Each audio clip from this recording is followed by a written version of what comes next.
Red Bull a F1 préoccupé par des vibrations dans sa voiture, ce qui pourrait expliquer les différences techniques que Max subit. Alors, est-ce que ça a un lien avec l'espèce de DRS cheaté qu'ils ont, potentiellement? On peut se poser la question, hein. Est-ce que ces vibrations sont provoquées par l'ouverture du DRS qui fait un espèce de flux qui fait vibrer toute la voiture au final, qui donne plus de vitesse, mais bon, au final, si ça joue sur la fiabilité, attention quand même, hein. Les vibrations sont un problème difficile à détecter et doivent être neutralisées parce qu'elles provoquent une fatigue des matériaux et des dommages, voire des ruptures structurelles. De plus, elles constituent toujours une gêne pour le pilote. C'est un phénomène qui se produit de manière imprévisible, qui peut affecter tout le temps ou seulement à certains moments, en fonction de l'amplitude et de la fréquence qui dépendent de beaucoup de choses. Tous les objets, pièces, structures, et même les personnes ou les animaux ont une fréquence de résonance. Lorsqu'ils y sont soumis, ils se désagrègent en très peu de temps. Sur d'autres fréquences, ça peut transmettre des effets perturbateurs. La manière de lutter contre ce phénomène est variée.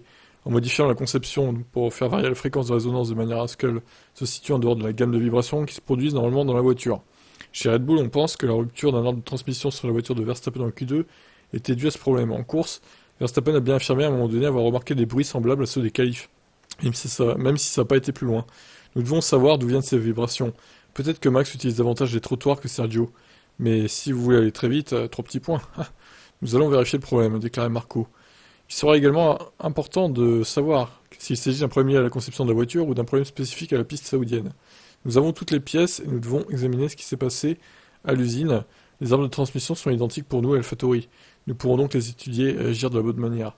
Pour l'instant, nous ne pouvons pas dire s'il sera nécessaire de modifier ou non la pièce. Bah, les deux ont fini en course en tout cas, donc attention. Est-ce que l'arbre de transmission va recasser en qualif à Melbourne ou même en course à Melbourne?